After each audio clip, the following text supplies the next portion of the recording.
నేను జానీ అనే సినిమాలో ఒక పాట పాడలేను. దాంట్లో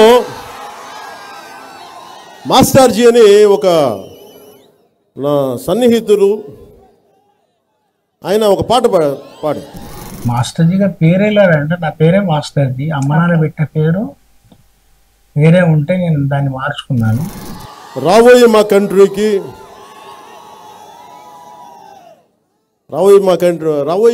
కానీ మంచి పాట ఉంది. రాబోయే మా కంట్రీ సారు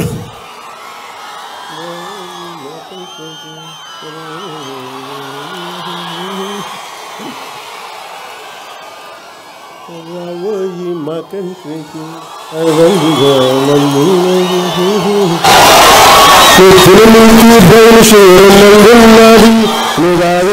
సర్కారు సారున్నది, పిల్లలకి బ్రౌన్ షుగర్ మందున్నది, రాజనీకి సర్కారు సారున్నది.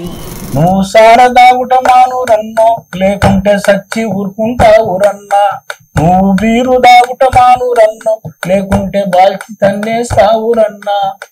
బ్రాండీ విస్కీ రమ్ము ఏ బ్రాండు దాగినా, బ్రాండీ విస్కీ రమ్ము ఏ బ్రాండు దాగినా, జబ్బు పడి నీ ఒళ్ళు గబ్బు గబ్బవుతాది. సారదాగుట మానురన్నో, లేకుంటే సచ్చి ఊరుకుంటావురన్నా. ఈ రెండు పాటలు పవన్ కళ్యాణ్ పాడారు. రాబోయి మా కంటికి అని ఒక పాట, ఈ పాట. అట్లా ఫస్ట్ జానీ సినిమా తోటి గేయ రచయిత. మొట్టమొదటి నాకు సినిమాలో పాటలు రాసే అవకాశం. మహానుభావుడు ఇప్పుడు మన ఆంధ్రప్రదేశ్ డిప్యూటీ సీఎం పవన్ కళ్యాణ్ గారు వారు మొట్టమొదటిసారి జానీ సినిమాలో అవకాశం ఇచ్చారు. అందులో రాసినటువంటి పాట ఏంటంటే, నారాజు కాకురమా అన్నయ్య, నజీరు అన్నయ్య, ముద్దుల కన్నయ్య, అరే మన రోజు మనకుంది మన్నయ్య. గవర్నమెంట్ జాబ్ చేస్తూ ఒక 36 సంవత్సరాలు గవర్నమెంట్ జాబ్ చేస్తూ ఈ సమాజము మన కొంత మనుషులుగా బతకడానికి మహానుభావులు కష్టపడి మనకి స్థాయి ఇచ్చారు. ఆ మహానుభావులకు మనమైనా కొంచెం వెనుక చెల్లించాలనే ఉద్దేశంతో నాకు వచ్చినటువంటి కళారూపాలు కానీ, నాకున్నటువంటి నాటకాలు రాయడం కానీ, పాటలు రాయడం పాడడం కానీ, ఇవి మళ్ళీ సమాజానికి పనికి రావాలని దాన్ని తిరిగి చెల్లిస్తూ ఉన్నటువంటి క్రమమే.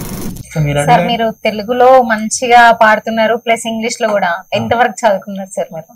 అంటే నా చదువు MA LLB. తక్కువ కులము ఎక్కువ కులం అనేది అదనంగా ఉంది మనకి ఇక్కడ భారతదేశం. వీజా ఉంది, గొప్ప ఉంది. దాంతోపాటు ఇక్కడ ఏముంది, కుల వ్యవస్థ ఉంది, నిచ్చెన మెట్ల సమాజం ఉంది. అంటే ఒకరికంటే ఒకరు తక్కువ అనుకుని ఆనందపడుతూ ఆఖరికి ఏంటంటే శిఖరంలో ఉన్నటువంటి వాడు ఏమంటుండంటే నేను గొప్పని, మీరందరు నాకంటే తక్కువ అంటారు. ఇది ఉండకూడదు అనేది చెప్పేదాన్ని మూలవాసుల. ఇక్కడ ఈ సమాజంలో దాన్ని నిర్మాణం చేసినటువంటి ఎవరైతే మనవాదులు ఉన్నారో, మనవాదులు అనాలి. 80 బాపనోళ్ళు, వైశ్యులు, క్షత్రియుల కంటే మనవాదులు, జనవాదులు. అందరు బాగుండాలి, అందులో నేను ఉండాలి అంటారు. ఎవరు? జనవాదులు. నేను ఒక్కనే బాగుండాలి, నా పిల్ల మెడ నిండా సొమ్ములు ఉండాలి, నాకు పెద్ద బిల్డింగ్ ఉండాలి, 93 కార్లు ఉన్నాయని వాడు మనువాదులు, జనవాదులు. ఈ అన్ని కులాలలో ఉంటారు.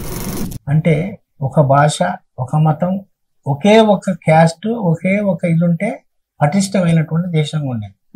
ఇన్ని రకాలుగా చేయడానికి బయట దేశంకి వెళ్ళి బతుకొచ్చిన వాళ్ళు చేసారు ఇదంతా. దానికి ఒక ధర్మం అని పెట్టారు. దాన్ని మనుధర్మానికంటే ముందే పెట్టారు వర్ణ వ్యవస్థ పెట్టారు. వర్ణ వ్యవస్థ తర్వాత కుల వ్యవస్థ పెట్టారు. కుల వ్యవస్థలో కూడా ఇట్లా ఉంటే మళ్ళీ అందరు కలిసిపోగలని మళ్ళీ అంటున్నారు అని పెట్టారు. ఇవన్నీ తీసేయడానికి చార్వాకులు, ఆనందికులు, బుద్ధుడు, బసవేశ్వరుడు, పూలే, పెరియార్, నారాయణ గురు వీళ్ళందరూ పోరాటాలు చేస్తే ఈరోజు ఈ స్థాయికి వచ్చినాం. మంచిగా తెల్లగా పుల్లగా బట్టలు వేసుకొని మంచిగా హాయిగా ఉండడానికి. అప్పుడు 68లో వచ్చినటువంటి ఉద్యమం తెలంగాణ సపరేట్ అని 68 ఇక్కడ పోరాడితే మొన్న వచ్చింది. మూలవాసుల సిద్ధాంతం మీకు బాగా పేరు తెచ్చింది కదా సార్. సరే మరి ఆ మూలవాసుల సిద్ధాంతం అంటే ఏంటి సార్? ఇప్పుడు మూలవాసుల సిద్ధాంతం అంటే అమ్మా, ఇప్పుడు ఉదాహరణకి ఇప్పుడు ఇది మన కల్వకుర్తి ఇది మీ ప్రాంతం అనుకో, మీకు ఉన్నంత హక్కు నాకు ఉండదు. ఇప్పుడు హిందీలో ఏంటంటే అప్పనా గల్లీవే కుత్తవి షేరు బంత అంటుంది. ఎవరి ఊర్లో వాళ్ళ కుక్క పులిలాగా ప్రవర్తిస్తుంది. అంటే ఎందుకు అంటున్నంటే వాళ్ళ ఆ యొక్క ప్రాంతానికి సంబంధించినటువంటి వారికి హక్కు ఉంటుంది. బయటికి వెళ్ళి వచ్చి నాలాంటి వాడు ఎవడు వచ్చాడు, ఇక్కడికి వచ్చి తీసేయి ఏంది స్టూడియో అట్టిట్లా అన్నాను అనుకో, ఏం చేస్తారు మీరు? ఎవడరా వీడే పిలుస్తారు, మనల్ని చేసి తోమి బయటకు పంపిస్తారు. ఈ మూలవాసులు అంటున్నట్టే భారతదేశానికి మూలవాసులము అయినటువంటి వాళ్ళు ఎవరంటే ఇప్పుడు ఎస్సీ, ఎస్టీ, బీసీ, మైనారిటీలుగా పిలువబడుతుంది ఇప్పుడు. కానీ ఒకప్పుడు ఈ దేశం మాది, మేమే ఈ యొక్క దేశానికి మూలవాసులం. ఇప్పుడు బయటికి వెళ్ళొచ్చు. ఆ ఆర్యులు అనేవాళ్ళు మధ్య ఏషియా నుంచి వచ్చారు. వచ్చి ఇక్కడ ఈ దేశ మూలవాసులని మాయావాదంతో, మనువాదంతో, మోసపూరిత వాదాలతోటి మనం లోపరుచుకొని ఒక పాలకులుగా ఎదిగారు. ఆ పాలకులు ఎదిగినటువంటి వాళ్ళు ఈ దేశపొల్లు గారు వాళ్ళు బయటికి వెళ్ళి వచ్చారు. ఈ దేశానికి మేమే మూలం, ఈ దేశంలో అన్ని హక్కులు మాకు ఉండాలని చెప్పే సిద్ధాంతమే మూలవాసుల సిద్ధాంతం. నీకు ఉండొచ్చు, భూమి ఉండొచ్చు, ధనం ఉండొచ్చు, కానీ నీ భూమి ధనంతో పంట పండదు. ఒక శ్రామికుడు, ఒక శ్రమజీవి, ఒక రైతు వాడు పండించినటువంటి శ్రమతోటి నీకు ఒక ఉత్పత్తులు అనేటివి, అది కమ్మరి కావచ్చు, కుమ్మరి, మాల, మాది, కమ్మరి, కుమ్మరి, సాగలు, ఎరికలు, యాన వల్ల కూడా ఎవరికి సంబంధించిన వృత్తులు ఉన్నా కూడా వారు కష్టపడితే అవుతుంది. కష్టపడితే అయిన దానికి నువ్వు రేట్ ఇచ్చినావు. ఏమంటున్నావు అంటే నీకు ఎందుకు ఇచ్చినావు, ఈ యొక్క హోదా నీకు ఎందుకు వచ్చింది అంటుందంటే మనుధర్మ శాస్త్రం చెప్పింది. మనుధర్మ శాస్త్రం అంటే ఏంటంటే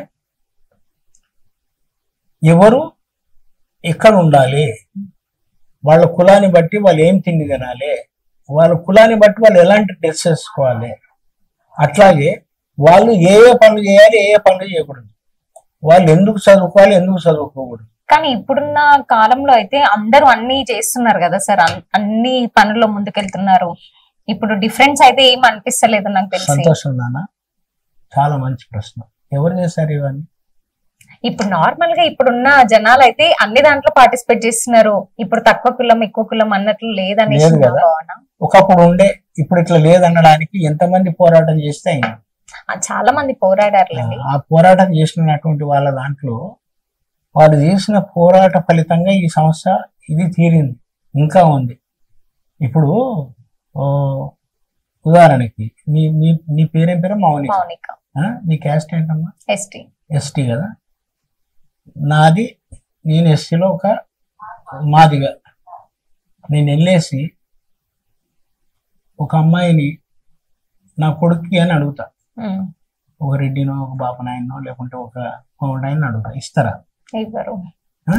లేకపోతే దాన్ని ఏమంటారంటే ఇప్పుడు చెప్తున్నారు చాలా మంది సనాతన ధర్మం అంటారు.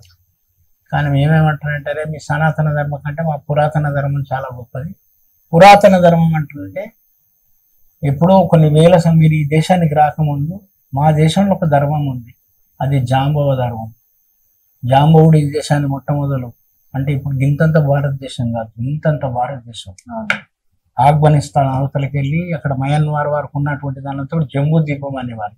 జంబూ ద్వీపే జాంబవంతే భరత వంశే భరత ఖండే అని చెప్పేసి పెళ్లిళ్ళ మంత్రాలల్లా మీరు హిందూ పెళ్లిళ్ళకి వెళ్తే చెప్తారు, మర్చిపోండి బరే మాలమాది వాళ్ళు కింది కులాలు అలా అంటున్నాం కదా, వాళ్ళ దేశం ఇది, కానీ మేము దొబ్బేసి మేము వెళ్తున్నాం అనేది అర్థం. అంటే అట్లా ఆ యొక్క చారిత్రక సత్యాలు అన్ని కూడా